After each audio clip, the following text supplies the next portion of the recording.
Hey guys, आज अपन पठानी की pocket का बॉक्स पॉकेट जो है बनाने वाले हैं। बॉक्स पॉकेट आप लगा जैसे कि थंबनेल में देखे उसको बॉक्स पॉकेट बोलते हैं, ठीक है। बीच में जो है बॉक्स आता सेंटर पोजीशन में, और उसके अलावा ऊपर फ्लैप आता, ठीक है। वैसी पॉकेट जो है अपन बनाने वाले हैं, तो उम्मीद करूँगा आप लोगों को वीडियो पसंद आएंगी। तो चलो स्टार्ट करेंगे अपन बॉक्स पॉकेट बनाना।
तो देखो गाइस, बना दिए अपन पॉकेट। आप लोग खुद ही देख सकते हैं कितनी ज़बरदस्त दिख रही है। और आप लोगों को इसकी फ़ोटो भी जो है मैं खींच के डालूँगा।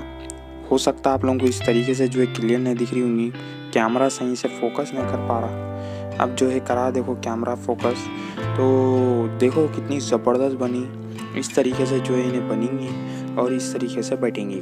ये जो है पंजाबी को डाली जाती ज़्यादातर, जो डबल पॉकेट एंड फ्लॉप की जो है पंजाबी रहती या पठानी रहती, उसको डाली जाती है पॉकेट। ठीक है, ये पॉकेट खाली उसी की है। ठीक है, और लुक देखो आप लोग कितना ज़बरदस्त दिख रहा। ठीक है, तो उम्मीद करता हूँ गाइस आप लोगों को वीडियो पसंद आई होंगी। पसंद है तो वीडियो को लाइक करो, शेयर करो अपने दोस्तों के साथ, और अगर से चैनल पे नए आए हैं तो चैनल को सब्सक्राइब ज़रूर कर लेना। मिलेंगे गाइस अगली वीडियो में, तब तक के लिए जय हिंद, जय भारत और अल्लाह हाफिज़।